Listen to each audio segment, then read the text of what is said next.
निराशा आपके मन की एक ऐसी स्थिति है जिससे आप आसानी से बदल सकते हैं।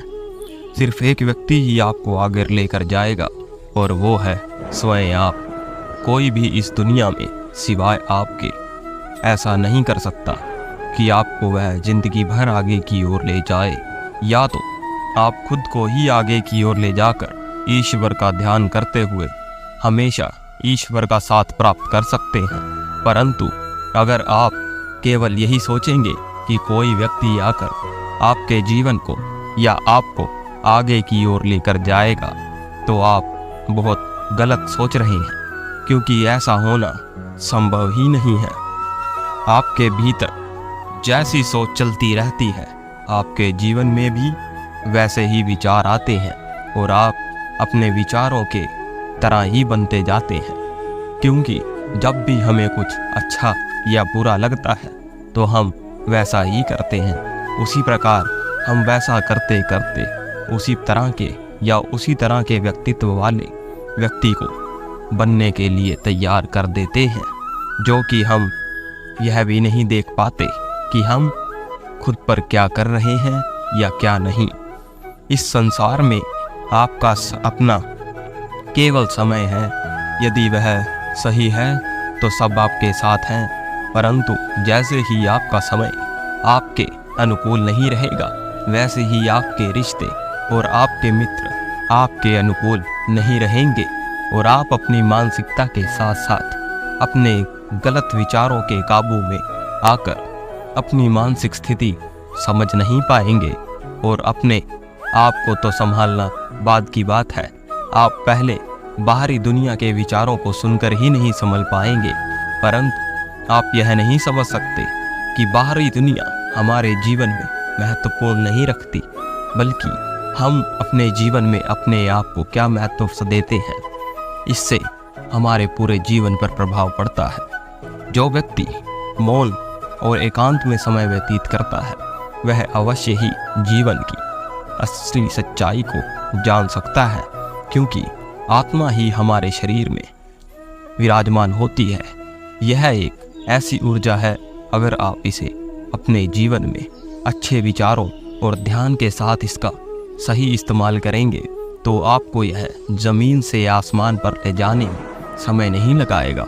परंतु अगर आप सिर्फ अपने मन के बहकावे में आकर इस ऊर्जा का सिर्फ मन फल या अपने मनोरंजन के लिए इसका इस्तेमाल करेंगे, तो आप अवश्य ही अपना जीवन नष्ट करने के सबसे बड़े दोषी होंगे।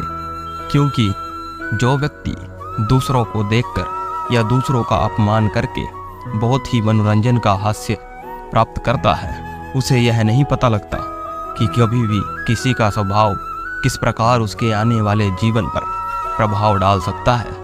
क्योंकि कई बार हम जाने अनजाने में ऐसे शब्दों का प्रयोग कर देते हैं जिससे सामने वाला व्यक्ति इस प्रकार के भाव अपने मन में उत्पन्न कर लेता है कि वह बस वक्त आने के इंतजार में रहता है कि कब हम कमज़ोर हों और वो हम पर वार कर सके और बदला ले सके अपने अपमान का। इसीलिए सेवा अवश्य करनी चाहिए, चाहे वो अपने माता पिता की हो या किसी बड़े का सम्मान, या अपने घर में आए हुए किसी भी मेहमान किसी का भी अनादर ना करें, चाहे वह छोटा हो या बड़ा। भगवान कृष्ण हमेशा यही कहते हैं कि सबसे प्रेम भाव से रहें, और यह हमेशा अपने दिमाग में अच्छे से बिठा लें कि आप जैसा करेंगे कर्म आपको घूमकर वैसे ही मिलेंगे। जिस प्रकार यह पृथ्वी गोल है, अगर हम पृथ्वी के एक छोर से चलना शुरू करेंगे तो अंत तक शायद हम जीवित तो नहीं रहेंगे, परंतु अगर ऐसा हो सकता हो तो भी हम यह कल्पना कर सकते हैं कि हम आगे जाकर वापस उसी स्थान पर आ जाएंगे, क्योंकि पृथ्वी गोल है और हमारा जीवन भी ऐसे ही व्यवस्थाओं से जुड़ा हुआ है। जिस प्रकार हम शुरू से जागते हैं और रात को सोते हैं और फिर से हम दोबारा सुबह उठकर रात को फिर सो जाते हैं, इसी प्रकार हमारे जीवन का चक्र यह चलता ही रहता है।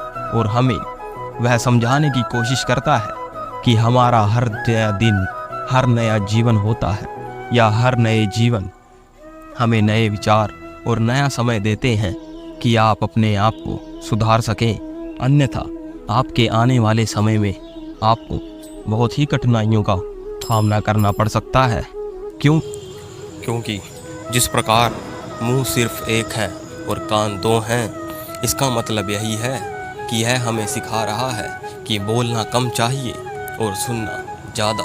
क्योंकि अगर आप बोलते ही रहेंगे तो आप सामने वाले के बारे में या सामने वालों की बातों का मतलब कभी भी स्पष्ट रूप से नहीं समझ पाएंगे।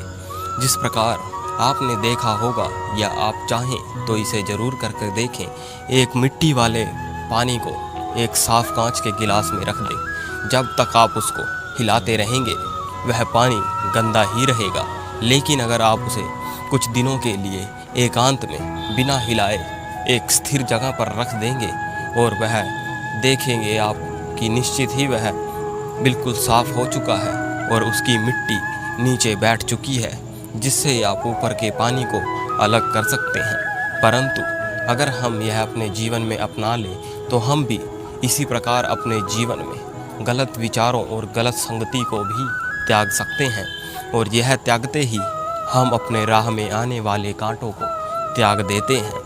क्योंकि जब तक हम अपने आप को स्थिर नहीं करेंगे, जब तक हम अपने सोच को या अपने शरीर को एकांत में या अपने आप को नहीं समझेंगे कि हमारा जीवन क्या है और हम क्या कर रहे हैं। क्योंकि जिस प्रकार हम दूसरों से अपेक्षाएं बहुत रखते हैं, पर हम खुद के लिए क्या अपेक्षा करते हैं, कभी सोचा है? अगर आप सोचेंगे तभी तो कर पाएंगे। हम यह दूसरों से कैसे उम्मीद रख लें कि वो हमें प्यार करेगा, जब तक हम खुद स्वयं को ही प्यार नहीं करेंगे। क्योंकि अगर हम पहले खुद अच्छे दिखेंगे तभी तो सामने वाला हमसे बात करेगा।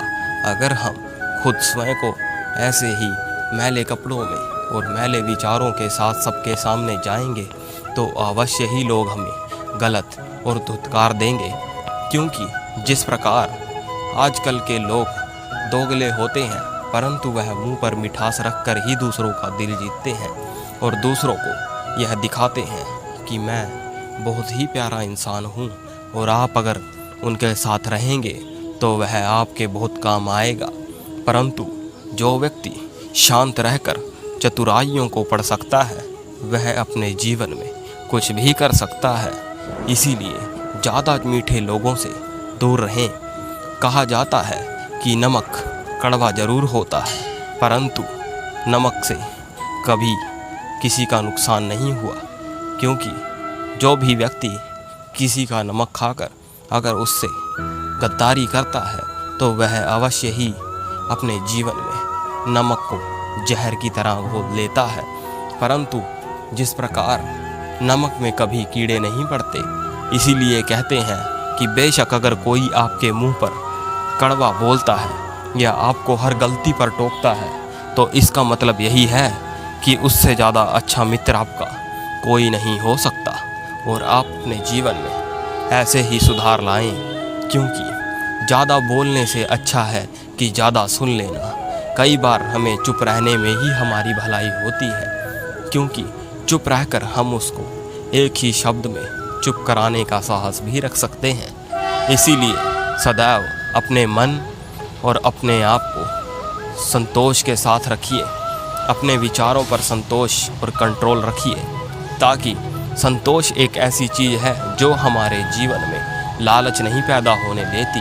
अगर आप अपने जीवन में लालच को त्याग दें तो आप कुछ भी प्राप्त कर सकते हैं। जय श्री कृष्ण। धन्यवाद।